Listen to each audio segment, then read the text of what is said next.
Kodagu channel ವಾರ್ತೆಗಳ ಪ್ರಾಯೋಜಕರು Muliya Keshav Bhat and sons, ಚಿನ್ನಾಭರಣಗಳ ಬೃಹತ್ ಮಳಿಗೆ, ಮಡಿಕೇರಿ, ಗೋಣಿಕೊಪ್ಪ, ಪುತ್ತೂರು, ಬೆಳ್ತಂಗಡಿ, ಬೆಂಗಳೂರು. ಶಾರದಾ ಜ್ಯುವೆಲರ್ಸ್, ಕೊಡಗಿನ ಸಾಂಪ್ರದಾಯಿಕ ಆಭರಣಗಳ ಬೃಹತ್ ಮಳಿಗೆ, Aras road, Mysuru. A to Z super market, Vishwamanava double road, Kuvempu Nagar, Mysuru. SLV Promax, corn mix and corn products, Kushalnagar. Prashanth furnitures, ನಿಮ್ಮ ಅಂದದ ಮನೆಗೆ ಚಂದದ ಪೀಠೋಪಕರಣಗಳ ಮಳಿಗೆ, industrial area, Madikeri. Fabins family restaurant, ಬೆಕಾಚಿ resto cafe, always cell tower, ಕೊಯ್ದು ರಸ್ತೆ, ಮಡಿಕೇರಿ. ಉಪಲೋಕಾಯುಕ್ತ ನ್ಯಾಯಮೂರ್ತಿ KN ಫಣೀಂದ್ರ ಅವರು ಶನಿವಾರ ನಗರದ ಮತ್ತು ನಗರದ ಹೊರವಲಯದ ಸರ್ಕಾರಿ ಕಚೇರಿಗಳು ಮತ್ತು ಸಂಸ್ಥೆಗಳಿಗೆ ಭೇಟಿ ನೀಡಿ ಪರಿಶೀಲಿಸಿದರು. ನಗರದ ಪ್ರಸಿದ್ಧ ಓಂಕಾರೇಶ್ವರ ದೇವಾಲಯಕ್ಕೆ ಭೇಟಿ ನೀಡಿ ದೇವರ ದರ್ಶನ ಪಡೆದು ವಿಶೇಷ ಪೂಜೆಯನ್ನು ಸಲ್ಲಿಸಿದರು. ಬಳಿಕ ಆಂಜನೇಯ ಸ್ವಾಮಿ ದೇವಾಲಯಕ್ಕೆ ತೆರಳಿ ಪ್ರಾರ್ಥನೆಯನ್ನು ಸಲ್ಲಿಸಿದರು. ಈ ಸಂದರ್ಭ ಜಿಲ್ಲಾಧಿಕಾರಿ SJ ಸೋಮಶೇಖರ್, ಜಿಲ್ಲಾ ಪಂಚಾಯತ್ CO ಆನಂದ್ ಪ್ರಕಾಶ್ ಮೀನಾ, ಜಿಲ್ಲಾ ಪೊಲೀಸ್ ವರಿಷ್ಠಾಧಿಕಾರಿ RN ಬಿಂದುಮಣಿ, ಉಪಲೋಕಾಯುಕ್ತರ ಆಪ್ತ ಕಾರ್ಯದರ್ಶಿ ಮತ್ತು ಸಿವಿಲ್ ನ್ಯಾಯಾಧೀಶರಾದ ಕಿರಣ್ ಪಾಟೀಲ್, ಲೋಕಾಯುಕ್ತ SP ಉದೇಶ್, ಕೊಡಗು ಲೋಕಾಯುಕ್ತ DYSP ದಿನಕರ್ ಶೆಟ್ಟಿ, ದೇವಸ್ಥಾನ ವ್ಯವಸ್ಥಾಪನಾ ಸಮಿತಿ ಅಧ್ಯಕ್ಷರಾದ ಚುಮ್ಮಿ ದೇವಯ್ಯ, ದೇವರಾಜು ಇತರರು ಇದ್ದರು. ಉಪಲೋಕಾಯುಕ್ತ ನ್ಯಾಯಮೂರ್ತಿ KN ಫಣೀಂದ್ರ ಅವರು ವೈದ್ಯಕೀಯ ವಿಜ್ಞಾನ ಸಂಸ್ಥೆಯ ಜಿಲ್ಲಾ ಆಸ್ಪತ್ರೆಗೆ ಭೇಟಿ ನೀಡಿ ಆಸ್ಪತ್ರೆಯಲ್ಲಿನ ಶೌಚಾಲಯ, ಸ್ವಚ್ಛತೆ, ಔಷಧಿ, ಊಟೋಪಚಾರ ನೀಡುವುದು ಸೇರಿದಂತೆ ಮತ್ತಿತರ ಬಗ್ಗೆ ಹೊರ ಹಾಗೂ ಒಳ ರೋಗಿಗಳಿಂದ ಮಾಹಿತಿಯನ್ನು ಪಡ್ಕೊಂಡ್ರು. ಆಸ್ಪತ್ರೆಯಿಂದಲೇ ಔಷಧಿ ನೀಡ್ತಾರೆಯೇ ಅಥವಾ ಚೀಟಿ ಬರೆದು ಕೊಡ್ತಾ ಇದ್ದಾರೆ ಎಂದು ಪ್ರಶ್ನೆ ಮಾಡಿದ ಉಪಲೋಕಾಯುಕ್ತ ನ್ಯಾಯಾಧೀಶರು, ಬಿಸಿ ನೀರು ವ್ಯವಸ್ಥೆ, ಶುದ್ಧ ಕುಡಿಯುವ ನೀರು ಪೂರೈಕೆ, ಉಪಹಾರ ಕಲ್ಪಿಸಲಾಗ್ತಾ ಇದೆ ಎಂಬ ಮಾಹಿತಿಯನ್ನು ಪಡ್ಕೊಂಡ್ರು. ಈ ಕುರಿತು ಪ್ರತಿಕ್ರಿಯಿಸಿದ ರೋಗಿಗಳು, ಆಸ್ಪತ್ರೆಯಿಂದಲೇ ಎಲ್ಲ ಸೌಲಭ್ಯಗಳು ದೊರೀತಾ ಇದ್ದು ಚೀಟಿಯಿಂದ ಹೊರಗಡೆ ಬರೆದು ಕೊಡ್ತಾ ಇಲ್ಲ ಅಂತ ಹೇಳಿದರು. ಬೆಡ್ಶೀಟ್ ಮತ್ತು ಹಾಸಿಗೆಯಿಂದ ಪರಿಶೀಲಿಸಿದ ಉಪಲೋಕಾಯುಕ್ತ ನ್ಯಾಯಾಧೀಶರು ವೈದ್ಯರ ಹಾಜರಾತಿಯನ್ನು ಪರಿಶೀಲಿಸಿದರು. ಹಾಜರಾತಿಯನ್ನು ಸರಿಯಾಗಿ ನಿರ್ವಹಣೆ ಮಾಡಬೇಕು, ಕೆಲವರು ಸಹಿಯನ್ನೇ ಮಾಡ್ತಾ ಇಲ್ಲ ಅಂತ ಬೇಸರ ವ್ಯಕ್ತಪಡಿಸಿದರು. ಹಾಜರಾತಿ ಕ್ರಮಬದ್ಧವಾಗಿ ನಿರ್ವಹಣೆ, ಗ್ಯಾಸ್ ನಿರ್ವಹಣೆ, ಚಲನ ವಲನ ವಾಹಿಯನ್ನು ಸರಿಯಾಗಿ ನಿರ್ವಹಿಸಬೇಕು, ರೋಗಿಗಳಿಗೆ ಆರೋಗ್ಯ ಉಪಚಾರ ಸರಿಯಾಗಿ ಇರಬೇಕು, ಯಾವ ರೋಗಿಗೆ ಚಿಕಿತ್ಸೆ ನೀಡಬೇಕು, ಹೊರಗಡೆಗೆ ಚೀಟಿ ಬರೆಯಬಾರದು, ಯಾವುದೇ ಔಷಧಿಯನ್ನು ತರಿಸಿಕೊಂಡು ನೀಡಬೇಕು ಅಂತ ಸೂಚನೆಯನ್ನು ನೀಡಿದರು. ಕೊಡಗು ವೈದ್ಯಕೀಯ ವಿಜ್ಞಾನ ಸಂಸ್ಥೆಯ ಜಿಲ್ಲಾ ಆಸ್ಪತ್ರೆಯ ಸಾಮಾನ್ಯ ವಾರ್ಡ್ಗಳು ಮತ್ತು ಮಹಿಳಾ ಮತ್ತು ಮಕ್ಕಳ ವಾರ್ಡಿಗೆ ಭೇಟಿ ನೀಡಿ ಪರಿಶೀಲಿಸಿದರು. ಶುಚಿತ್ವಕ್ಕೆ ಮತ್ತಷ್ಟು ಒತ್ತು ನೀಡಬೇಕು, ವೈದ್ಯರು ನಿಯಮಾನುಸಾರ ಆಸ್ಪತ್ರೆಯಲ್ಲಿ ಕರ್ತವ್ಯ ನಿರ್ವಹಿಸಬೇಕು, ದೂರುಗಳು ಬರದಂತೆ ಎಚ್ಚರ ವಹಿಸಬೇಕೆಂದು ಉಪಲೋಕಾಯುಕ್ತ ನ್ಯಾಯಾಧೀಶರು ಆದೇಶ ನೀಡಿದರು. ಬಳಿಕ ನಗರಸಭೆ ವ್ಯಾಪ್ತಿಯ ದಾಸವಾಳ ರಸ್ತೆಯಲ್ಲಿರುವ ಉದ್ಯಾನವನಕ್ಕೆ ಭೇಟಿ ನೀಡಿದ ಉಪಲೋಕಾಯುಕ್ತ ನ್ಯಾಯಾಧೀಶರು, ಅಲ್ಲಿನ ಉದ್ಯಾನವನದ ಹೆಸರಲ್ಲಿ ನಾಮಫಲಕ ಅಳವಡಿಸಲಾಗಿದೆ. ಆದರೆ ಇಲ್ಲಿ ಉದ್ಯಾನವನಕ್ಕಿಂತ ವೈದ್ಯಕೀಯ ತ್ಯಾಜ್ಯವನ್ನು ಬಿಸಾಡ್ತಾ ಇರುವುದು ಕಂಡು ತೀವ್ರ ಅತೃಪ್ತಿ ವ್ಯಕ್ತಪಡಿಸಿದರು. ಉದ್ಯಾನವನದ ಬದಲಾಗಿ ವಾಹನ ಪಾರ್ಕಿಂಗ್ ಮಾಡಿಕೊಳ್ಳಲಾಗಿದೆ, ಇಲ್ಲದಿದ್ದಲ್ಲಿ ನಾಮಫಲಕವನ್ನು ತೆರವುಗೊಳಿಸುವಂತೆ ಕಟ್ಟುನಿಟ್ಟಿನ ಸೂಚನೆ ನೀಡಿದರು. ವೈದ್ಯಕೀಯ ತ್ಯಾಜ್ಯವನ್ನು ಬಿಸಾಡಿರುವವರ ವಿರುದ್ಧ ದೂರು ದಾಖಲಿಸುವಂತೆ ಉಪಲೋಕಾಯುಕ್ತ ನ್ಯಾಯಾಧೀಶರು ಆದೇಶ ನೀಡಿದರು. ಬಳಿಕ ಪ್ರಾದೇಶಿಕ ಸಾರಿಗೆ ಇಲಾಖೆ ಕಚೇರಿಗೆ ಭೇಟಿ ನೀಡಿದ ಉಪಲೋಕಾಯುಕ್ತ ನ್ಯಾಯಾಧೀಶರು ಅಲ್ಲಿನ ರಿಜಿಸ್ಟರ್ಗಳ ನಿರ್ವಹಣೆ, ಪರವಾನಗಿ, ತೆರಿಗೆ ವಸೂಲಾತಿ, ವಾಹನಗಳ ನೋಂದಣಿ ಮತ್ತಿತರ ಬಗ್ಗೆ ಮಾಹಿತಿಯನ್ನು ಪಡ್ಕೊಂಡ್ರು. ಸಾರ್ವಜನಿಕರಿಗೆ ಯಾವುದೇ ರೀತಿ ಕಿರಿಕಿರಿ ಉಂಟಾಗದಂತೆ ಸುಗಮವಾಗಿ ಕೆಲಸ ನಿರ್ವಹಿಸಬೇಕೆಂದು ನಿರ್ದೇಶನ ನೀಡಿದರು. ನಂತರ ವೈದ್ಯಕೀಯ ವಿಜ್ಞಾನ ಸಂಸ್ಥೆಯ ವಿದ್ಯಾರ್ಥಿ ನಿಲಯಕ್ಕೆ ಭೇಟಿ ನೀಡಿ ಅಡುಗೆ ಕೋಣೆಯನ್ನು ವೀಕ್ಷಿಸಿದರು. ಊಟೋಪಚಾರ ಬಗ್ಗೆ ಮಾಹಿತಿಯನ್ನು ಪಡ್ಕೊಂಡ್ರು. ವಿದ್ಯಾರ್ಥಿ ನಿಲಯದಲ್ಲಿ ಏನಾದರೂ ಸಮಸ್ಯೆ ಇದ್ದಲ್ಲಿ ಮಾಹಿತಿ ನೀಡುವಂತಾಗಬೇಕು, ತಾವು ಮಾಹಿತಿ ನೀಡಿದ್ದಲ್ಲಿ ಸರ್ಕಾರದ ಗಮನ ಸೆಳೆಯಲಾಗುವುದು ಎಂದರು. ಬಳಿಕ ಬಾಲಕರ ವಿದ್ಯಾರ್ಥಿ ನಿಲಯಕ್ಕೆ ತೆರಳಿ ಅಲ್ಲಿನ ವಿದ್ಯುತ್ ಮಾರ್ಗ, ಕೊಠಡಿಯ ವಿದ್ಯುತ್ ಬಾಕ್ಸ್ ಮುಚ್ಚುವುದು, ಯಾವುದೇ ರೀತಿ ತೊಂದರೆ ಆಗದಂತೆ ಗಮನ ಹರಿಸಬೇಕೆಂದರು. ಈ ಸಂದರ್ಭ ವಿದ್ಯಾರ್ಥಿಗಳಿಂದ ಮಾಹಿತಿಯನ್ನು ಪಡ್ಕೊಂಡ್ರು. ವಿದ್ಯಾರ್ಥಿ ನಿಲಯದಲ್ಲಿ ನೀರು ಪೂರೈಕೆ ಸಮಸ್ಯೆ ಇದೆ, ಬಟ್ಟೆ ಒಣಗಿಸಲು ಪ್ರತ್ಯೇಕ ವ್ಯವಸ್ಥೆ ಆಗಬೇಕು, ಹೆಚ್ಚಿನ ಮಳೆಯ ಸಂದರ್ಭ ಗೋಡೆಗಳು ಒದ್ದೆಯಾಗಿ ನೀರು ಬರುತ್ತೆ, ಇದನ್ನು ತಡೆಯುವಂತಾಗಬೇಕೆಂದರು.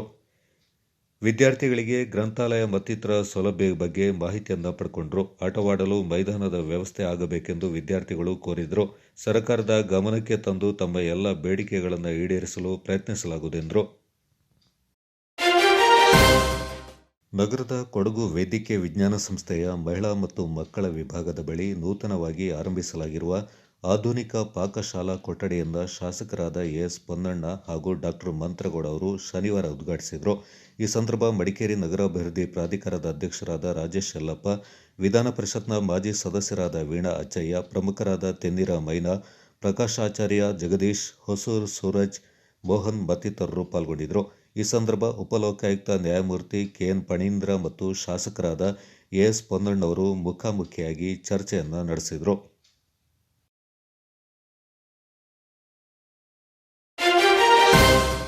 ಚಲಿಸ್ತಾ ಇದ್ದ ಕಾರಿನಲ್ಲಿ ದಿಢೀರ್ ಬೆಂಕಿ ಕಾಣಿಸಿಕೊಂಡ ಘಟನೆ ಕುಶಾಲನಗರದಲ್ಲಿ ನಡೆದಿದೆ. ಹೃದಯ ತಜ್ಞ ಡಾಕ್ಟರ್ ಹರ್ಷ ಎಂಬುವರು ಕುಶಾಲನಗರದತ್ತ ಆಗಮಿಸ್ತಾ ಇದ್ದ ಸಂದರ್ಭ ಕುಶಾಲನಗರದ ಹೃದಯ ಭಾಗದಲ್ಲಿ ರಸ್ತೆ ಮಧ್ಯದಲ್ಲೇ ಕಾರ್ ಆಫ್ ಆಗಿದೆ. ನೋಡ್ತಾ ಇದ್ದಂತೆ ದಿಢೀರನೆ ಬೆಂಕಿ ಕಾಣಿಸಿಕೊಂಡಿದೆ. ಸ್ಥಳೀಯ ಹೋಟೆಲ್ ಅಂಗಡಿಗಳಿಂದ ನೀರು ತಂದು ಸುರಿದು ಬೆಂಕಿ ನಂದಿಸಲು ಯತ್ನಿಸಿದ್ರೂ ಸಫಲವಾಗಲಿಲ್ಲ. ಈ ಸಂದರ್ಭ ಅಗ್ನಿಶಾಮಕ ಅನಿಲ ಬಳಸಿ ಬೆಂಕಿ ನಂದಿಸಲಾಯಿತು. ಘಟನೆಯಲ್ಲಿ ವೈದ್ಯರಿಗೆ ಯಾವುದೇ ಹಾನಿ ಸಂಭವಿಸಿಲ್ಲ. ಹುಂಡೈ ಕಾರು ಬಹುತೇಕ ಹಾನಿಗೊಂಡಿದೆ.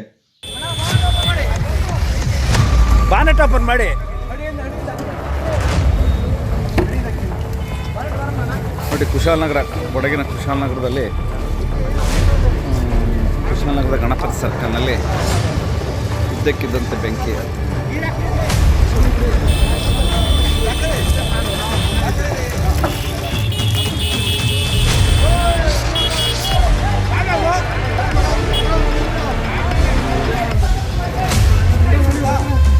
ಸದ್ಯ ಇಲ್ಲಾಗಿರೋತಿ ಪರವಾಗಿಲ್ಲ, ಬಚ್ಚವಾದ್ರು. ಏನೋ ಹಳ್ಳಿ ಕಡೆ ಆಗ್ಬಿಟ್ಟಿದೆ. ಹೇಗೆ ಯಾರು ಓನರು?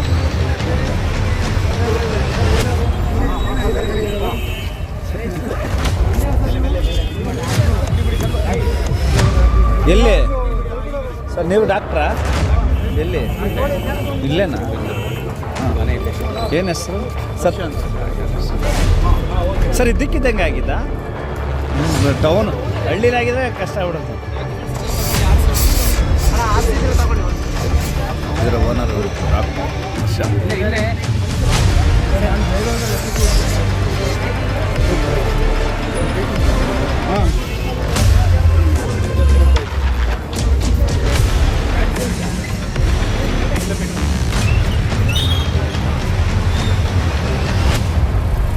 ಸರ್ ಡಾಕ್ಯುಮೆಂಟ್ಸ್ ಇರ್ತಾಳೆ ಡಾಕ್ಟ್ರೇ? Documents lab sir. ಏನಾಗಿದ್ದು ಸಡನ್ ಅಣ್ಣ?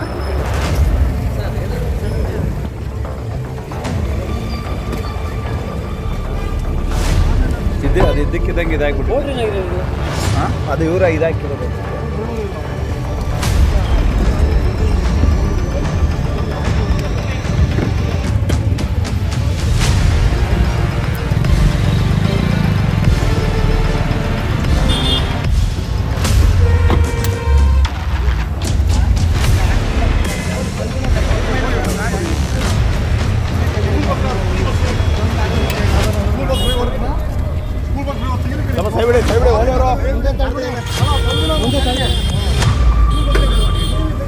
ಕ್ಲಿಯರ್ ಆಯ್ತಲ್ಲ? ಹಳ್ಳಿ ಕಡೆ ಆಗಿದ್ರೆ ಕಷ್ಟ ಆಗ್ಬಿಡುತ್ತೆ.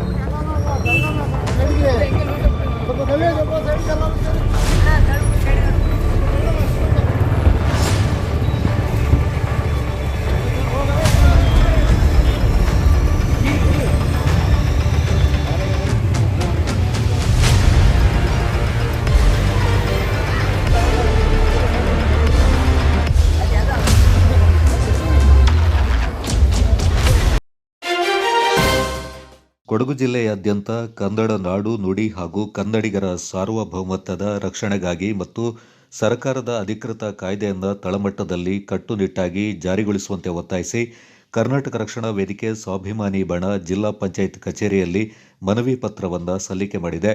ಕೊಡಗು ಜಿಲ್ಲೆಯ ಎಲ್ಲ ಗ್ರಾಮ ಪಂಚಾಯಿತಿ ವ್ಯಾಪ್ತಿಯ ವಾಣಿಜ್ಯ ಸಂಸ್ಥೆಗಳು, ಅಂಗಡಿ ಮುಂಗಟ್ಟುಗಳು, ಹೋಟೆಲ್ಗಳು, ಪ್ರವಾಸೋದ್ಯಮ ಉದ್ಯಮಗಳು, ರೆಸಾರ್ಟ್ಗಳು, ಹೋಮ್ ಸ್ಟೇಗಳು ಹಾಗೂ ರಸ್ತೆ ಬದಿಯ ಸಾರ್ವಜನಿಕ ಬ್ಯಾನರ್ಗಳ ಮೇಲ್ಭಾಗದಲ್ಲಿ ಸರ್ಕಾರದ ಆದೇಶದ ಪ್ರಕಾರ 60% ಕನ್ನಡ ಭಾಷೆಯಿಂದ ಕಡ್ಡಾಯವಾಗಿ ಜಾರಿಗೊಳಿಸಬೇಕೆಂದು ಸಂಘಟನೆ ತೀವ್ರವಾಗಿ ಒತ್ತಾಯಿಸಿದೆ.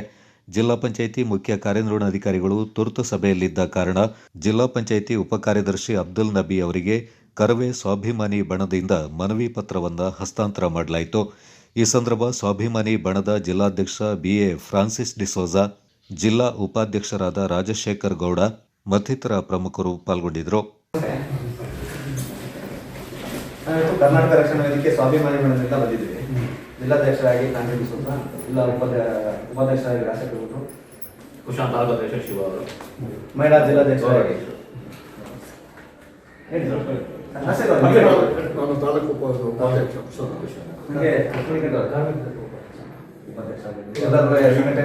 ಸಂಘಟನೆ. ಯಾಕಂದ್ರೆ ಎಲ್ಲ ಕಡೆ ಕನ್ನಡ ನಾಮಫಲಕ ಇಲ್ಲ ಸರ್. ಪ್ರತಿ ಗ್ರಾಮ ಪಂಚಾಯತಿಗಳಲ್ಲಿ ಇವಾಗ ಯಾವ್ಯಾವುದೋ ಬ್ಯಾನರ್ಗಳು ಹಾಕ್ತಿದ್ದಾರೆ, ಎಲ್ಲ ಕಡೆ ಇರ್ತಾರೆ, ನಾಮಫಲಕದಲ್ಲಿ ಕನ್ನಡ ಇಲ್ಲ. ಹಾಗಾಗಿ ನಾವು ಪ್ರತಿ ಪಿಡಿಒಗಳಿಗೂ ಫೋನ್ ಮಾಡಕ್ ಆಗ್ತಾ ಇಲ್ಲ. ಹಾಗಾಗಿ ನಿಮ್ಮ ಈ ಜಿಲ್ಲಾ ಪಂಚಾಯತಿ ಇಲಾಖೆಯಿಂದ ದಯವಿಟ್ಟು ತಾವುಗಳು ಒಂದು ಆದೇಶ ಮಾಡಬೇಕು, ಸರ್ಕಾರದ 60 ಭಾಗವನ್ನು ಕನ್ನಡಕ್ಕೆ ಮೀಸಲಿಡಬೇಕು. ಅದನ್ನು ನೀವು ಆದೇಶ ಮಾಡಿ ಅದನ್ನು ನಮಗೊಂದು ಪತ್ರ ನಮಗೆ ಕೊಟ್ಟರೆ ನಾವು ಪಿಡಿಒಗಳನ್ನ ಭೇಟಿ ಮಾಡುವಾಗ ನಿಮಗೆ ಜಿಲ್ಲಾ ಪಂಚಾಯತಿಯಿಂದನೇ ಬಂದಿದೆ, ಹಾಗಾಗಿ ಇದ್ರ ಬಗ್ಗೆ ನೀವು ಕ್ರಮ ಕೈಗೊಳ್ಳಿ ಅಂತ ಹೇಳ್ಬೋದು. ಮತ್ತೆ ಪ್ರತಿ ಜಿಲ್ಲಾ ಪಂಚಾಯತ್ ನೀವು ಇಮೇಲ್ ಐ ಡಿ ಒಂದು ಕಳಿಸಿ, ಹೀಗೆ ಕರ್ನಾಟಕ ರಕ್ಷಣಾ ವೇದಿಕೆ ಸ್ವಾಭಿಮಾನಿ ಮಾಡಿದವರು ಕೊಟ್ಟಿದ್ದಾರೆ, ದಯವಿಟ್ಟು ಇದು ಸಹಕರಿಸಿ ಅಂತ ಕೊಡಿ ಅಂತ ಹೇಳಿ. ಯಾಕಂದ್ರೆ ಇವತ್ತು ಲೋಕಾಯುಕ್ತ ಬಂದಿರೋ ಕಾರಣ ತಮ್ಮನ್ನು ಭೇಟಿ ಮಾಡ್ತಾ ಇದ್ವಿ. ಯಾಕಂದ್ರೆ ನೀವು ನಮಗೆ ಸ್ಪಂದಿಸಿದ್ರಿ, ತುಂಬಾ ಖುಷಿ ಆಯ್ತು ಸರ್. ಎಷ್ಟು ಫುಲ್ ಸಂಪೂರ್ಣವಾಗಿ ನೀವು ಇವತ್ತು ಅಲ್ಲಿ ಇರಬೇಕಾಗಿತ್ತು, ಆದ್ರೆ ನಮ್ಮ ಜೊತೆ ಬಂದು ಕಾಲ ಬೆಳೆಸಿದ್ರಿ. ತುಂಬಾ ಧನ್ಯವಾದ ಸರ್. ಕರ್ನಾಟಕ ರಕ್ಷಣಾ ವೇದಿಕೆ ಸ್ವಾಭಿಮಾನ ಬಣದಿಂದ ಬಂದಿದ್ದೀವಿ. ನಾನು ಜಿಲ್ಲಾ ಉಪಾಧ್ಯಕ್ಷರಾಗಿ ರಾಷ್ಟ್ರಗೌಡ ಮಾತಾಡ್ತೀನಿ ಸರ್. ಪ್ರತಿ ನಾವು ಗ್ರಾಮ ಪಂಚಾಯತಿಗಾಗಿ, ಪುರಸಭೆಗೆ ಹೋಗಿ ನಾವು ಪಿ ಡಿ ಒಗಾಗಲಿ ಮತ್ತು ಚೀಫ್ ಆಫೀಸರ್ಗಳಿಗಾಗಲಿ ನಾವು ಮನವರಿಕೆ ಮಾಡಿದಾಗ ಕೆಲವು ಪಿ ಡಿ ಒಗಳಿಗೆ ಗೊತ್ತೇ ಇಲ್ಲ ಸರ್. ಕನ್ನಡ ಎಷ್ಟು % ಹಾಕಬೇಕು ಅಂತ ಗೊತ್ತೇ ಇಲ್ಲ ಅವರಿಗೆ. ಅದೇ ಅವ್ರಿಗೆ ಏನು ಓದ್ ಬಂದಿರ್ತಾರ ಅದು ನಮಗೆ ಗೊತ್ತಿಲ್ಲ ಸರ್. ಅವ್ರು ಯಾವ ರೀತಿ ಕೆಲಸ ತಗೊಂಡ್ಬಂದವ್ರ ಏನೋ ಅದು ನಮಗೆ ಗೊತ್ತಿಲ್ಲ. ಆದರೆ ಕೆಲವು ವಿಡಿಯೋಗಳಿಗೆ ಗೊತ್ತೇ ಇಲ್ಲ. ಆದ್ದರಿಂದ ನೀವು ಒಂದು ಆದೇಶನ ಹೊರಡಿಸಿ, ಆ ಆದೇಶ ಪ್ರತಿ ಹೊರಡಿಸಿದ್ರೆ ಅದು ನಮ್ಗೊಂದು ಕೊಟ್ಟರೆ ನಾವು ಪ್ರತಿ ಪುರಸಭೆ ಮತ್ತೆ ಗ್ರಾಮ ಪಂಚಾಯತಿಗಳಿಗೆ ಹೋಗಿ ಗ್ರಾಮ ಪಂಚಾಯತ್ ನಮಗೆ ಬರ್ತಾರೆ. ನಿಮ್ಮ ವ್ಯಾಪ್ತಿಲಿ ಏನ್ ಬರುತ್ತೆ ಅದಕ್ಕೊಂದು ನೀವು ಆದೇಶ ಎಷ್ಟು ಗ್ರಾಮ ಪಂಚಾಯತಿ ಬರುತ್ತೆ ಸರ್? 102. 102 ಗ್ರಾಮ ಪಂಚಾಯತಿಗೂ ನೀವು ಇಮೇಲ್ ಅಲ್ಲಿ ಕಳಿಸಿ ಇದನ್ನ ಪಾಲನೆ ಮಾಡಬೇಕು ಅಂತ ಹಾಕಿದ್ರೆ ಪಾಲನೆ ಮಾಡಲೇಬೇಕು ಸರ್. ಇದು ಕರ್ನಾಟಕ ಸರ್. ಕನ್ನಡ ಆದೇಶದಂತೆ 60% ಕನ್ನಡ, ಕನ್ನಡ ಮೇಲೆ ಇರಬೇಕು. ಬರೀ ನಾಮಫಲಕದಲ್ಲ, ಅವರು ಒಂದು ಬ್ಯಾನರ್ ಹಾಕ್ತಾರೆ, ಮದುವೆ ಸಮಾರಂಭಗಳಿಗೆ ಹಾಕ್ತಾರೆ, ಬೇರೆ ಬೇರೆ ಇರ್ತವೆ. ಆ ಬ್ಯಾನರ್ಗಳಿಗೂ ಕಡ್ಡಾಯವಾಗಿ ಸರ್ಕಾರ ಹೇಳಿದೆ, ಆದ್ರೆ ಈವರೆಗೆ ಎಲ್ಲೂ ಪಾಲನೆ ಆಗಿದೆ. ಹಾಗಾಗಿ ಮತ್ತೆ ಅವ್ರದ್ದು ಲೈಸೆನ್ಸ್ ರಿನ್ಯೂವಲ್ ಆಗುವಾಗ ನಾಮಫಲಕದ ಹಾಕಿದ್ದಾರೆ ಅಂದ್ರೆ 60 ಭಾಗ ನಾಮಫಲಕ ಹಾಕಿದ್ರೆ ಮಾತ್ರ ಅವ್ರ ಲೈಸೆನ್ಸ್ ರಿನ್ಯೂವಲ್ ಆಗಬೇಕು. ಹೊಸ ಅಂಗಡಿಗಳು ಕೊಡುವಾಗ, ಲೈಸೆನ್ಸ್ ಕೊಡುವಾಗ ಅವ್ರು ಕನ್ನಡ ನಾಮಫಲಕ ಹಾಕಿದಾರ, ಬೋರ್ಡ್ ಹಾಕಿದಾರೆ ನಾಮಫಲಕ, ಅವ್ರಿಗೆ ಕೊಡಿ. ಹಾಗೆ ತಾವುಗಳು ಒಂದು ಆದೇಶ ಮಾಡ್ಬೇಕು ಸರ್, ದಯವಿಟ್ಟು ಸಹಕರಿಸಬೇಕು. ಅವರು ಖುದ್ದು ಪರಿಶೀಲನೆ ಮಾಡ್ಬೇಕು ಸರ್. ರಿನ್ಯೂವಲ್ ಮಾಡ್ಬೇಕಾದ್ರೆ ಖುದ್ದು ಪರಿಶೀಲನೆ ಮಾಡ್ಬೇಕು ಅವರು. ಅದೇ ನೀವು ಹೇಳಿದ್ರಲ್ಲ, ರಿನ್ಯೂವಲ್ ಮಾಡೋದಿಗೆ ಅಟ್ಯಾಚ್ ಕಂಡೀಷನ್ ಹಾಕಿ ಕೊಟ್ಬಿಡ್ತಾರೆ. ನಿಮ್ದೊಂದು ಮಾತಾಡಿ ಸರ್. ಅದೇ ಈಗ ನೀವೇನು ಕೊಟ್ಟಿದ್ದೀರಾ, ಇದು 60% ಒಂದು ಬೋರ್ಡಲ್ಲಿ 60% ಕನ್ನಡ ಇರಬೇಕು, 40% ಇತರ ಭಾಷೆ, ಆ ಥರ ಒಂದು ಆದೇಶ ಮಾಡಿ ಎಲ್ಲ ಪಿ ಡಿ ಒಗಳಿಗೆ ನಾವು ಕಳಿಸ್ತೀವಿ. ಮತ್ತು ತಮಗೊಂದು ಅದರೊಂದು ಪ್ರತಿಯನ್ನು ತಮಗೊಂದು ನಾವು ಕೊಡ್ತೀವಿ. ಶನಿವಾರ ಸಂತೆ ಸರ್ಕಾರಿ ಮಾದರಿ ಪ್ರಾಥಮಿಕ ಶಾಲೆ ಮತ್ತು ತ್ಯಾಗರಾಜ ಕಾಲೋನಿ ಪ್ರಾಥಮಿಕ ಶಾಲೆಯಲ್ಲಿ ಸುಮಾರು 300ಕ್ಕೂ ಹೆಚ್ಚು ವಿದ್ಯಾರ್ಥಿಗಳಿಗೆ ಸಮಾಜ ಸೇವಕ ಹರಪಳ್ಳಿ ರವೀಂದ್ರ ಅವರು ನೋಟು ಪುಸ್ತಕಗಳನ್ನು ವಿತರಣೆ ಮಾಡಿದರು. ಈ ಸಂದರ್ಭ ಮಾತನಾಡಿದ ಹರಪಳ್ಳಿ ರವೀಂದ್ರ, ವಿದ್ಯಾರ್ಥಿಗಳು ಗುರುಗಳ ಮಾರ್ಗದರ್ಶನವನ್ನು ಅರಿತು ಸಮಾಜದಲ್ಲಿ ಗೌರವವನ್ನು ಸಂಪಾದಿಸಬೇಕು. ಜೀವನದಲ್ಲಿ ಏನಾದರೂ ಒಂದು ಸಾಧನೆ ಮಾಡಿ ಸಮಾಜದ ಉಳಿವಿಗೆ ಹಾಗೂ ವಿದ್ಯೆ ಕಲಿಸಿದ ಗುರುಗಳಿಗೆ ಗೌರವವನ್ನು ತರುವಂಥ ಕೆಲಸ ಆಗಬೇಕು. ಮೊಬೈಲ್ನಿಂದ ದೂರ ಇರುವಂತೆ ಸಲಹೆ ನೀಡಿದ ರವೀಂದ್ರ ಅವರು, ಪ್ರತಿಯೊಬ್ಬ ವಿದ್ಯಾರ್ಥಿ ಪುಸ್ತಕದೊಂದಿಗೆ ಒಡನಾಟ, ಓದುವ ಅಭ್ಯಾಸ ಇಟ್ಟುಕೊಂಡ್ರೆ ಮಾತ್ರ ಉನ್ನತ ಮಟ್ಟಕ್ಕೆ ಏರಲು ಸಾಧ್ಯ ಎಂದರು.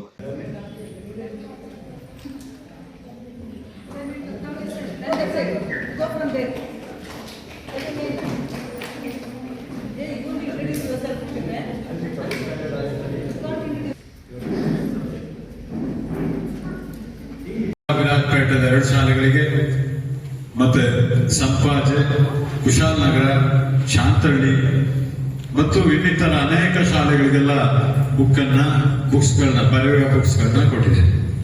ಇಲ್ಲಿ 260 ಮಕ್ಕಳು ಇದ್ದಾರೆ ಅಂತ ಹೇಳಿದ್ರೆ ಇಲ್ಲಿನ ಬೋಧಕ ವರ್ಗ ಹೇಗಿದೆ ಅಂತ ನಮಗೆ ಅರಿವಾಗುತ್ತೆ. ಇವತ್ತು ಏನಾಗಿದೆ ಅಂತ ಹೇಳಿದ್ರೆ, ಸರ್ಕಾರಿ ಶಾಲೆಯಲ್ಲಿ ಓದೋದು ಅಂತ ಹೇಳಿದ್ರೆ ಒಂದು ಕೀಳರಿಮೆ ಅಂತ ಆಗಿದೆ. ಅದನ್ನ ಹೋಗಲಾಡಿಸಬೇಕು ಅಂತ ಹೇಳಿದ್ರೆ ಈ ಶನಿವಾರ ಸಂತೆಯಂತ GMP ಬೇರೆ ವಿಚಾರಗಳಂತನೂ ಗಮನ ಹರಿಸ್ತಾರೆ ಅಂತ ಹೇಳ್ಬಿಟ್ಟು ಒಂದು ನಮ್ಮ ಶಾಲೆಯ ಪರವಾಗಿ, ನಮ್ಮ ಮುಖ್ಯೋಪಾಧ್ಯಾಯರ ಪರವಾಗಿ ನಿಮ್ಮಲ್ಲಿ ಒಂದು ವಿನಂತಿ ಸರ್. ನಮ್ಮ SDMC ಕೂಡ ತುಂಬಾ ಚೆನ್ನಾಗಿದೆ ಸರ್. ತುಂಬಾ ಹಾರ್ಡ್ ವರ್ಕಿಂಗ್ ಅಧ್ಯಕ್ಷರು ಇಲ್ಲೇ ಸ್ಟ್ರೆಂತ್ ಆಗಲಿಕ್ಕೆ ಅವರು ಕೂಡ ಕಾರಣ. ಅವರು ಆದಷ್ಟು ಶ್ರಮ ವಹಿಸಿ ಒಂದು ಸ್ಟ್ರೆಂತ್ ತಂದಿದ್ದಾರೆ. ಸೊ ಹಾಗಾಗಿ ಇಡೀ ಶಾಲೆ ಬಗ್ಗೆ ಒಂದು ಒಳ್ಳೆ ಅಭಿಪ್ರಾಯ ಇದೆ, ಧನಾತ್ಮಕ ಅಭಿಪ್ರಾಯ ಇದೆ. ಹಾಗಾಗಿ ನಿಮ್ಮ ಕಡೆಯಿಂದ ಇನ್ನೂ ನಮಗೆ ಏನಾದರೂ ಸಿಗೋದಾದ್ರೆ ಸೊ ನಮ್ಮ ಶಾಲೆಗೆ ಫರ್ನಿಚರ್ಸ್ ಅಥವಾ ಬೇರೆ ಏನಾದರೂ ವ್ಯವಸ್ಥೆಗಳನ್ನ ಕಲ್ಪಿಸ್ಕೊಡಿ ಅನ್ನೋದು ಒಂದು ರಿಕ್ವೆಸ್ಟ್ ನಮ್ಮ ಕಡೆ. ಈ ಸಂದರ್ಭ ಚಕ್ರವರ್ತಿ ಸುರೇಶ್, ಸೋಮವಾರಪೇಟೆ ಪತ್ರಕರ್ತರ ಸಂಘದ ಅಧ್ಯಕ್ಷ ಹರೀಶ್ ಕುಮಾರ್, ಮುದ್ರಳಿ ವಿನೋದ್, ಪೃಥ್ವಿ ಪ್ರಸಾದ್, ಪ್ರಣೀತ್, ತಾಳೂರು ಪುನೀತ್ ಮತ್ತಿತರರು ಪಾಲ್ಗೊಂಡಿದ್ದರು. ಹಾರಂಗಿ ಜಲಾಶಯ ನಿರ್ಮಾಣಕ್ಕೆ 1978ರ ಅವಧಿಯಲ್ಲಿ ಹಾರಂಗಿ ಹಿನ್ನೀರು ಪ್ರದೇಶದಲ್ಲಿ ಅಪಾರ ಪ್ರಮಾಣದ ಆಸ್ತಿ ಪಾಸ್ತಿ, ಮನೆ ಮಠಗಳಿಂದ ಕಳ್ಕೊಂಡು ನಿರಾಶ್ರಿತರಾದ ಮಂದಿಗೆ ಹಾರಂಗಿ ಜಲಾಶಯದ ಎಡಬದಿಯಲ್ಲಿ 1057 ಎಕರೆ ಅರಣ್ಯ ಪ್ರದೇಶದಲ್ಲಿ ಪುನರ್ವಸತಿ ಕಲ್ಪಿಸಲು ಸರ್ಕಾರ ಯೋಜಿಸಿತ್ತು. ಅದರಂತೆ ಜಲಾಶಯ ನಿರ್ಮಾಣದ ಈ ತ್ಯಾಗಿಗಳಿಗೆ ಪ್ರತಿ ಕುಟುಂಬಕ್ಕೆ ಅರಣ್ಯ ಕಾಯ್ದೆ 1963ರ ಸೆಕ್ಷನ್ 28ರ ಅಡಿ ತಲಾ 4 ಎಕರೆ ಕೃಷಿ ಭೂಮಿ, ವಾಸಕ್ಕೆ ಮನೆದಳ, ಪೂರಕವಾದ ಮೂಲ ಸೌಕರ್ಯಗಳಿಂದ ಕಲ್ಪಿಸಲಾಗಿತ್ತು. ಕ್ರಮೇಣ 1978ರಿಂದಲೂ ಮುಂದಿನ ಅನೇಕ ದಶಕಗಳ ಕಾಲ ಕಂದಾಯ ಗ್ರಾಮಕ್ಕಾಗಿ ನಿರಂತರ ಹೋರಾಟ ನಡೆಸಿದ ಫಲವಾಗಿ ಆಳುವ ಸರ್ಕಾರ 17/5/2017ರಂದು ಕಂದಾಯ ಗ್ರಾಮವಾಗಿ ಘೋಷಿಸಿತ್ತು. ಕಂದಾಯ ಗ್ರಾಮವಾಗಿ ಘೋಷಿಸುವ ಮುನ್ನ 2015ರಲ್ಲಿ ಸರ್ಕಾರ ಮಾಡಿದ ಡಿನೋಟಿಫಿಕೇಷನ್ ಪ್ರಶ್ನೆ ಮಾಡಿ ಕೆಲವು ಪರಿಸರವಾದಿಗಳು ರಾಜ್ಯ ಉಚ್ಚ ನ್ಯಾಯಾಲಯದಲ್ಲಿ ರಿಟ್ ಪಿಟಿಷನ್ ಸಲ್ಲಿಸಿದ ಪರಿಣಾಮ ನ್ಯಾಯಾಲಯ 14/3/2021ರಂದು ಡಿನೋಟಿಫಿಕೇಷನ್ ರದ್ದು ಮಾಡಿ ಆದೇಶ ನೀಡಿತ್ತು. ನಂತರ ನ್ಯಾಯಾಲಯದ ಆದೇಶ ಪಾಲಿಸುವ ಸಲುವಾಗಿ ಸರ್ಕಾರ ಈಗಾಗಲೇ ಘೋಷಿತವಾಗಿದ್ದ ಕಂದಾಯ ಗ್ರಾಮವನ್ನು ರದ್ದು ಮಾಡಿದ್ದರಿಂದ ಗ್ರಾಮಸ್ಥರ ನೆಮ್ಮದಿಗೆ ಭಂಗವಾಗಿದೆ. ಈ ಹಿನ್ನೆಲೆ ಗ್ರಾಮದ ಶಿವಬಸವೇಶ್ವರ ದೇವಾಲಯದ ಆವರಣದಲ್ಲಿ ಗ್ರಾಮ ದೇವಾಲಯ ಟ್ರಸ್ಟ್ ಅಧ್ಯಕ್ಷ ಕೆಎಂ ಗಣೇಶ್ ಅವರ ನೇತೃತ್ವದಲ್ಲಿ ಗ್ರಾಮಸ್ಥರು ಸಾಮೂಹಿಕವಾಗಿ ಸೇರ್ಪಡೆಯಾಗುವ ಮೂಲಕ ಮುಂದಿನ ಸಾಧಕ ಬಾಧಕಗಳ ಬಗ್ಗೆ ಚರ್ಚೆಯನ್ನ ನಡೆಸಿದರು. ಜಿಲ್ಲೆಯ ಜನರಿಗೆ ಮಾರಕವಾಗಿರುವ ನೆರೆ ಜಿಲ್ಲೆಯ ಲಕ್ಷಾಂತರ ರೈತರಿಗೆ ಸಂಜೀವಿನಿಯಾಗಿರುವ ಹಾರಂಗಿ ಅಣೆಕಟ್ಟೆಯ ನೀರು ಸಂಗ್ರಹಕ್ಕೆ ಅಪಾರ ಪ್ರಮಾಣದ ಆಸ್ತಿ ಪಾಸ್ತಿ ಕಳ್ಕೊಂಡ ನಮಗೆ ಸರ್ಕಾರ ಮಾಡ್ತಾ ಇರುವ ಅನ್ಯಾಯವನ್ನು ಖಂಡಿಸಿ ರಸ್ತೆಗಿಳಿದು ಉಗ್ರ ಹೋರಾಟ ರೂಪಿಸಲೆಂದು ಗ್ರಾಮಸ್ಥರು ಒಕ್ಕೊರಲ ತೀರ್ಮಾನ ಕೈಗೊಂಡಿದ್ದಾರೆ. ಸರ್ಕಾರದ ನಿರ್ಧಾರದಿಂದಾಗಿ ಬೆಂಕಿಯಿಂದ ಬಾಣಲೆಗೆ ಬಿದ್ದಂತಾಗಿರುವ ಗ್ರಾಮಸ್ಥರ ನಿಯೋಗ ಶಾಸಕ ಡಾ ಮಂತ್ರಗೌಡ ಅವರ ಮೂಲಕ ಮುಖ್ಯಮಂತ್ರಿ ಡಿಕೆ ಶಿವಕುಮಾರ್ ಅವರನ್ನ ಭೇಟಿ ಮಾಡಿ ಗ್ರಾಮಸ್ಥರಿಗೆ ಆಗಿರುವ ಅನಾನುಕೂಲದ ಬಗ್ಗೆ ಮಾಹಿತಿಯನ್ನ ನೀಡಿ ಸಮಸ್ಯೆ ನಿವಾರಣೆಗೆ ಅಂಗಲಾಚಿದ್ದಾರೆ.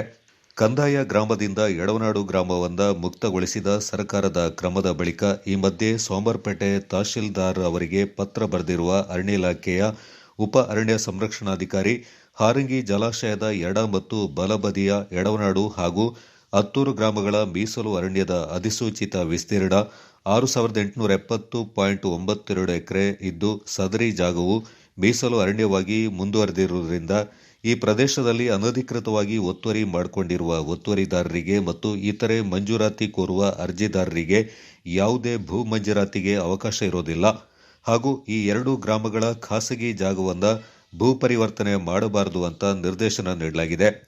ಇದರಿಂದಾಗಿ ಕುಪಿತಗೊಂಡಿರುವ ಗ್ರಾಮಸ್ಥರು ತಮ್ಮ ನ್ಯಾಯಯುತ ಹಕ್ಕುಗಳಿಗಾಗಿ ಯಾವುದೇ ರೀತಿಯ ಹೋರಾಟಕ್ಕೂ ಸಿದ್ಧವಿರುವುದಾಗಿ ಘೋಷಿಸಿದ್ದಾರೆ. ಡ್ಯಾಮನ್ನು ಕಟ್ಟಿದ್ರಿಂದ ಅದರ ಹಿನ್ನೀರಿನಿಂದಾಗಿ ನಮ್ಮ ಹಳೆ ಹಾರಂಗಿಯಿಂದ ಹಕ್ಕು ಇರುವಂಥ ನಮ್ಮ ಜಾಗಗಳನ್ನೆಲ್ಲ ಕಳೆದುಕೊಂಡು ಸರ್ಕಾರವೇ ಎಡವನಾಡು ಹಾಗೂ ಹತ್ತೂರಿನಲ್ಲಿ ನೀಡಿದಂಥ ಜಾಗಕ್ಕೆ ನಾವು 1972ರಲ್ಲಿ ಬಂದು ಅಲ್ಲಿಂದ ಈ ಕಡೆಗೆ ಜೀವನವನ್ನು ಸಾಗಿಸಿಕೊಂಡು ಬರ್ತಾ ಇದ್ದೀವಿ. ನಮ್ಮ ಎಡವನಾಡು ಹಾಗೂ ಹತ್ತೂರಿನಲ್ಲಿ ಟೋಟಲ್ ಆಗಿ 2000 ಎಕರೆಯಷ್ಟು ಸರ್ಕಾರವೇ ನಮಗೆ ಕೊಟ್ಟಂತಹ ಜಾಗ. ಆ ಜಾಗದಲ್ಲಿ ನಾವು ಜೀವನವನ್ನು ಸಾಗಿಸ್ಕೊಂಡು ಬರ್ತಾ ಇದ್ದು ಸುಮಾರು ಒಂದು 50-55 ವರ್ಷಗಳ ಕಾಲ ನಾವು ಈ ಕಂದಾಯ ಗ್ರಾಮ ಆಗಬೇಕು ಅಂತ ಹೇಳೋ ಉದ್ದೇಶದಿಂದ ಹೋರಾಟವನ್ನೇ ಮಾಡ್ಕೊಂಡು ಬಂದು ಆನಂತರ ಏನಾಯಿತು ಅಂತಂದರೆ 2016ರಲ್ಲಿ ಈ ಜಾಗದ ಬಗ್ಗೆ ನೋಟಿಫಿಕೇಶನ್ ಮಾಡಿದ್ದು. ಅದಕ್ಕಿಂತ ಮೊದಲು ಒಂದೆರಡು ಮಾತುಗಳನ್ನ ಹೇಳ್ತೇನೆ. 1972ರಲ್ಲಿ ನಮಗೆ ಜಾಗ ಕೊಟ್ಟದ್ದಿದ್ದು. ಆವಾಗ 1963ನಲ್ಲಿ ಒಂದು ಫಾರೆಸ್ಟ್ ಆ್ಯಕ್ಟ್ ಇತ್ತು. ಆ ಆ್ಯಕ್ಟ್ ಏನು ಹೇಳ್ತಾ ಇತ್ತು ಅಂತಂದರೆ ನಮ್ಮ ಸ್ಟೇಟ್ ಗೌರ್ಮೆಂಟ್ ಏನಾದರೂ ಈಗ ರಿಸರ್ವ್ ಫಾರೆಸ್ಟ್ ಅಂತ 1 ಎಕರೆ ಜಾಗವನ್ನು ತಗೊಂಡ್ರೆ ಅದಕ್ಕೆ 3 ಪಟ್ಟು ಏನೋ ಕೊಡಬೇಕು ಅಂತೇಳಿ ಅದು ನಮ್ಮ ಸ್ಟೇಟ್ ಒಳಗಡೆ ನಡೀತಾ ಇತ್ತು. ನಮ್ಮ ಸ್ಟೇಟ್ ಗೌರ್ಮೆಂಟು ಹಾಗೂ ಫಾರೆಸ್ಟ್ ಡಿಪಾರ್ಟ್ಮೆಂಟ್ ಒಳಗೆ ಒಪ್ಪಂದವಾಗಿ ಅದು ಬಗೆಹರಿತಾ ಇತ್ತು. 1980ರಲ್ಲಿ ಒಂದು ಆ್ಯಕ್ಟ್ ಬಂತು. ಅದೇನು ಆ ಆ್ಯಕ್ಟ್ ಏನು ಹೇಳ್ತು ಅಂತಂದರೆ, ಈಗ ಸ್ಟೇಟ್ ಗೌರ್ಮೆಂಟಲ್ಲಿ 1 ಎಕರೆ ತಗೊಂಡ್ರೆ ಅದೆಷ್ಟೋ 3 ಪಟ್ಟೇನ ಇದು ಮಾಡಿದ್ದಾರೆ. ಆ 3 ಪಟ್ಟು ಜಾಗವನ್ನು ನೀವು ಫಾರೆಸ್ಟ್ ಇಲಾಖೆಯಿಂದ ಪಡೆಯುವ ಅವಶ್ಯಕತೆ ಇರಲಿಲ್ಲ. ನಮ್ಮ ಹೋರಾಟದ ಫಲವಾಗಿ 2016ರಲ್ಲಿ ಈ ಏನು ಜಾಗ ಫಾರೆಸ್ಟಿಗೆ 2000 ಎಕರೆಯನ್ನು ಕೊಟ್ಟಿದ್ದಾರೆ, ಅದಕ್ಕೆ ಡಿನೋಟಿಫಿಕೇಶನ್ ಅನ್ನು ಮಾಡಿದ್ದಾರೆ. 2017ರಲ್ಲಿ ಕಂದಾಯ ಗ್ರಾಮವನ್ನಾಗಿ ಮಾಡಿದ್ದಾರೆ. 2019ರಲ್ಲಿ ಪರಿಸರವಾದಿಗಳು ಅವರು ಹೈಕೋರ್ಟಿಗೆ ಒಂದು ಅಪೀಲ್ ಹೋಗಿದ್ದಾರೆ.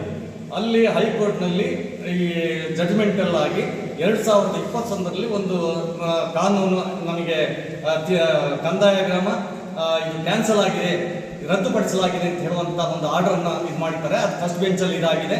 ಆಮೇಲೆ 2022ರಲ್ಲಿ ಪುನಃ ಹೈಕೋರ್ಟು ಜಡ್ಜ್ಮೆಂಟ್ ಕೊಡುತ್ತೆ, ಸೆಕೆಂಡ್ ಬೆಂಚ್ ಇದರಲ್ಲಿ ನಿಮ್ಮ ಕಂದಾಯ ಗ್ರಾಮವನ್ನು ರದ್ದುಪಡಿಸಲಾಗಿದೆ ಅಂತ ಹೇಳಿದ್ದ. ಇದು ಕಾಗೋಡು ತಿಮ್ಮಪ್ಪನವರು ಇದ್ದಂಥ ಸಂದರ್ಭದಲ್ಲಿ ಮಾಡಿದಂಥ ಇದು ಕಂದಾಯ ಗ್ರಾಮವನ್ನು ಮಾಡಿದ್ದು. ಆವಾಗ ನಮ್ಮದು ಬರೀ 2 ವಿಲೇಜ್ ಅಲ್ಲ, 54 ವಿಲೇಜ್ಗಳು ಸೇರಿಕೊಂಡಿದ್ದೇವೆ ಅದರಲ್ಲಿ. ಹಾಗಾಗಿ ಈಗ ಹೈಕೋರ್ಟ್ 54 ವಿಲೇಜ್ ಕೊಡಗಿಂದ ಬೇರೆ ಕಡೆದ ಇಲ್ಲ, ಕರ್ನಾಟಕ ಕೊಡಗಿದು ಮಾತ್ರ ಅಲ್ಲ. CM ಕೂಡ ಶಿವಕುಮಾರ್ ಅವರು ಕೂಡ ಒಂದು ಮನೆ ಪತ್ರವನ್ನು ಕೊಟ್ಟಿದ್ದಾರೆ. ಹಾಗೆ ಹೈಕೋರ್ಟ್ ಅಡ್ವೊಕೇಟ್ ಜನರಲ್ ಅವರನ್ನು ಮೀಟ್ ಮಾಡುವಾಗ ಅವ್ರು ಏನು ಹೇಳಿದರು ಅಂತಂದರೆ, ಇಷ್ಟಗಂಟ ಏನು ಮಾಡ್ತಾ ಇದ್ರಿ, 2019-21ಕ್ಕೆ ಇದು ರದ್ದುಪಡಿಸಲಾಗಿದೆ, ಅಲ್ಲಿಂದ ಇಲ್ಲಿವರೆಗೆ ಏನು ಮಾಡ್ತಾ ಇದ್ರಿ ಅಂತೇಳಿ ನಾವು ಹೇಳಿದ್ರೆ ನಮಗೆ ವಿಚಾರಣೆ ಗೊತ್ತಿರಲಿಲ್ಲ ಅಂತೇಳಿ. ಆಮೇಲೆ ಅವರೆಲ್ಲ ನೋಡಿದಾಗ ನೀವು ಇಬ್ಬರೇ ಬಂದರೆ ಸಾಲೋದಿಲ್ಲ, 54 ವಿಲೇಜ್ಗಳು ಕೂಡ ಒಗ್ಗಟ್ಟಾಗಬೇಕು ಅಂತ ಹೇಳುವಂಥ ವಿಚಾರವನ್ನು ತಿಳಿಸಿರ್ತಾರೆ. ಆಯ್ತಾ, ಆ ಎಲ್ಲ ವಿಚಾರವಾಗಿ ನಾವು CMಗೆ ಮನವಿ ಪತ್ರವನ್ನು ಕೊಟ್ಟಿದ್ದೇವೆ. ಕಂದಾಯ ಗ್ರಾಮ ಯಾವ ರೀತಿ ಮಾಡಿದ್ರು ಅದೇ ರೀತಿ ನಮ್ಮ ಕಂದಾಯ ಗ್ರಾಮವನ್ನಾಗಿ ಮಾಡಿಕೊಡ್ಬೇಕಾಗುತ್ತೆ. ಕಂದಾಯ ಗ್ರಾಮ ಆಗದಿದ್ದರೆ ನಮಗೆ ಬದುಕೇ ಇಲ್ಲ. ಆಯ್ತಾ, ಆಗಲೇಬೇಕು. ಆಗದಿದ್ದರೆ ಉಗ್ರವಾದ ಹೋರಾಟ, ನಮ್ಮ ಬದುಕು ಸಾವು ಇರಲಿ. ಬದುಕದಾದ್ರೆ ಎರವನಣ್ಣಲ್ಲಿ ಬದುಕ್ತೇವೆ, ಸಾಯೋದಾದ್ರೆ ಎರವನಣ್ಣಲ್ಲಿ ಸಾಯ್ತೇವೆ. ಏನು ಕಳಿಸಿದ್ದಾರೆ? ಕನ್ವರ್ಷನ್ ಆಗೋಂಗಿಲ್ಲ ಮತ್ತು ಹೊಸ ಸಾಗುವಳಿ ಕೊಡೋಂಗಿಲ್ಲ ಅಂತ ಆದೇಶ ಮಾಡಿದ್ದಾರೆ. DFO ತಹಶೀಲ್ದಾರ್ ಕೊಟ್ಟಿರೋದು, ತಹಶೀಲ್ದಾರ್ ಮತ್ತು DC ಇಬ್ಬರಿಗೂ ಆದೇಶ ಮಾಡಿದ್ದಾರೆ. ಯಾವುದೇ ಕಾರಣ ಹೊಸ ಸಾಗುವಳಿ ಕೊಡಬೇಡಿ ಮತ್ತು ಯಾವುದೇ ಕಾರಣಕ್ಕೂ ಭೂ ಪರಿವರ್ತನೆ ಮಾಡಬೇಡಿ. ಹಾಗಾಗಿ ನಮ್ಗೆ ಏನಾಗ್ತಾ ಇದೆ, ಈಗ 3-4 ಜನ ಅಂತಂದಿದ್ದಾಗ ಅವ್ರು ಮನೆ ಕಟ್ಕೋಬೇಕು ಅಂದಾಗ ಅದು ಕನ್ವರ್ಷನ್ ಆಗ್ತಾ ಇಲ್ಲ. ಅವ್ರು ಬದುಕು ಕಟ್ಕೊಳ್ಳೋದು ಹೆಂಗೆ, ಅವ್ರು ಮನೆ ಕಟ್ಟೋದು ಹೆಂಗೆ, ಅವ್ರು ಬದುಕು ನಡೆಸೋದು ಹೆಂಗೆ, ಇದೆಲ್ಲ ತುಂಬ ಸಮಸ್ಯೆ ಆಗ್ತದೆ. 54 ವರ್ಷದಿಂದ ನಾವು ಹೋರಾಟ ಮಾಡ್ತಾ ಇದ್ದೀವಿ. 17ರಲ್ಲಿ ಆದರೂ ಸಮೇತ ಅದು ಪೂರ್ಣ ಪರಿಹಾರ ಆಗಿಲ್ಲ. ನಮಗೆ ಪುನಃ ಯಥಾಸ್ಥಿತಿ ಬಂದು ತಲುಪಿದ್ವಿ. ಹಾಗಾಗಿ ಇದನ್ನು ದಯವಿಟ್ಟು ಸರ್ಕಾರದ ಮಟ್ಟಕ್ಕೆ ನಾವು ಎಚ್ಚರಿಕೆಯನ್ನು ಕೊಡ್ತಾ ಇದ್ದೀವಿ ಮತ್ತು ಅವರಿಂದ ಪರಿಹಾರನೂ ಕೇಳ್ತಾ ಇದ್ದೀವಿ. ಕಂದಾಯ ರೆವಿನ್ಯೂ ಲ್ಯಾಂಡಿಗೆ ಸೇರಿಲ್ಲ, ಫಾರೆಸ್ಟ್ ಅಂಡರ್ನಲ್ಲಿ ಬರ್ತಾ ಇದೆ. ಮುಂದೆ ಅವ್ರು ಏನು ಮಾಡ್ತಾರೆ ಅಂತ ಹೇಳುವಂಥ ಭಯ ನಮಗಿದೆ. ಏನು ಪುನರ್ವಸತಿ ಪ್ರದೇಶ ಯಡವನಾಡು ಗ್ರಾಮಸ್ಥರಿಗೆ ಸರ್ಕಾರದಿಂದ ಆಗಿರುವ ಘೋರ ಅನ್ಯಾಯಗಳನ್ನು ಖಂಡಿಸಿ ಬಾಡು ಇಲ್ಲವೇ ಮಡಿ ಹೋರಾಟಕ್ಕೂ ಧುಮುಕುವುದಾಗಿ ಗ್ರಾಮ ದೇವಾಲಯ ಸಮಿತಿ ಅಧ್ಯಕ್ಷ ಗಣೇಶ್ ನೇತೃತ್ವದ ಗ್ರಾಮಸ್ಥರು ತೀರ್ಮಾನಿಸಿದ್ದಾರೆ. ಜಿಲ್ಲಾಧಿಕಾರಿಗಳು ಹಾಗೂ ಸರ್ಕಾರ ಕೂಡಲೇ ಗ್ರಾಮಕ್ಕೆ ಭೇಟಿ ನೀಡಬೇಕು. ಇಲ್ಲಿನ ಸ್ಥಿತಿಗತಿಗಳಿಂದ ಪರಿಶೀಲಿಸಿ ಸರ್ಕಾರ ಹಾಗೂ ನ್ಯಾಯಾಲಯಕ್ಕೆ ವಾಸ್ತವ ವರದಿಯಿಂದ ಸಲ್ಲಿಸುವ ಮೂಲಕ ಗ್ರಾಮಸ್ಥರಿಗೆ ಎದುರಾಗಿರುವ ಸಂಕಷ್ಟಗಳಿಂದ ಪರಿಹರಿಸಬೇಕೆಂಬುದೇ ಗ್ರಾಮಸ್ಥರ ಆಗ್ರಹವಾಗಿದೆ. ಕೊಡಗು ಚಾನಲ್ ನ್ಯೂಸ್, KS ಮೂರ್ತಿ. ಪತ್ರಿಕೆಗಳು ಸಮಾಜದ ಕೈಗನ್ನಡಿಯಾಗಿದ್ದು ಪತ್ರಕರ್ತರ ಮೇಲೆ ಸಾಮಾಜಿಕ ಜವಾಬ್ದಾರಿ ಹೆಚ್ಚಿದೆ ಎಂದು ಐಶ್ವರ್ಯ ವಿದ್ಯಾಸಂಸ್ಥೆಯ ಪ್ರಾಂಶುಪಾಲ ಅಮ್ಮಾಟಂಡ ಎ ಜೋಯಪ್ಪ ಅಭಿಪ್ರಾಯಪಟ್ಟಿದ್ದಾರೆ. ಕುಶಾಲನಗರ ತಾಲೂಕು ಪತ್ರಕರ್ತರ ಸಂಘದ ವತಿಯಿಂದ ಗುಡ್ಡೆಹೊಸೂರಿನ ಐಶ್ವರ್ಯ ವಿದ್ಯಾಸಂಸ್ಥೆಯ ಸಭಾಂಗಣದಲ್ಲಿ ಏರ್ಪಡಿಸಿದ್ದ ಮತ್ತು ಜ್ಞಾನಗಂಗಾ ದತ್ತಿನಿಧಿ ಪ್ರಶಸ್ತಿ ಪ್ರದಾನ ಸಮಾರಂಭ ಉದ್ಘಾಟಿಸಿ ಅವರು ಮಾತನಾಡಿದರು. ಸಮಾಜದಲ್ಲಿ ಇಂದು ಪತ್ರಿಕಾ ರಂಗ ಪ್ರಜಾಪ್ರಭುತ್ವದಲ್ಲಿ 4ನೇ ಅಂಗವಾಗಿ ಗೌರವಿಸಲ್ಪಟ್ಟಿದೆ. ಈ ಹಿನ್ನೆಲೆಯಲ್ಲಿ ಪ್ರಸ್ತುತ ಕಾಲಘಟ್ಟದಲ್ಲಿ ವಿವಿಧ ಮಾಧ್ಯಮಗಳು ನೀಡುವ ಸುದ್ದಿಗಳೆಲ್ಲ ವಾಸ್ತವ ಅಂತ ನಂಬುವ ಪರಿಸ್ಥಿತಿ ಇದೆ. ಆದರೆ ಮುದ್ರಣ ಮಾಧ್ಯಮ ಈ ಪೈಕಿ ಹೆಚ್ಚು ವಿಶ್ವಾಸಾರ್ಹತೆಯಿಂದ ಉಳಿಸಿಕೊಂಡಿದೆ ಎಂದರು. ದಿನದ ಮಹತ್ವದ ಕುರಿತು ಉಪನ್ಯಾಸ ನೀಡಿದ ಹಿರಿಯ ಪತ್ರಕರ್ತ SG ಉಮೇಶ್ ಅವರು ಮಾತನಾಡಿ, ರಾಷ್ಟ್ರ ಮತ್ತು ರಾಜ್ಯ ಮಟ್ಟದ ಸ್ಪರ್ಧಾತ್ಮಕ ಪರೀಕ್ಷೆಗಳಲ್ಲಿ ಸಂಪನ್ಮೂಲ ಆಕರಗಳಾಗಿ ಪತ್ರಿಕೆಗಳು ಪ್ರಮುಖ ಪಾತ್ರ ವಹಿಸ್ತಾ ಇವೆ. ಪತ್ರಿಕೆಗಳು ಕೇವಲ ರಾಜಕೀಯ ಮತ್ತು ವ್ಯಕ್ತಿಗತ ವಿಷಯಾಧಾರಿತವಾಗಿರದೆ ಜೀವನದ ಎಲ್ಲ ಆಯಾಮಗಳನ್ನು ಸ್ಪರ್ಶಿಸುವ ಪ್ರಭಾವಿಸುವ ಶಕ್ತಿಯಿಂದ ಹೊಂದಿದೆ ಎಂದು ವಿಶ್ಲೇಷಿಸಿದರು.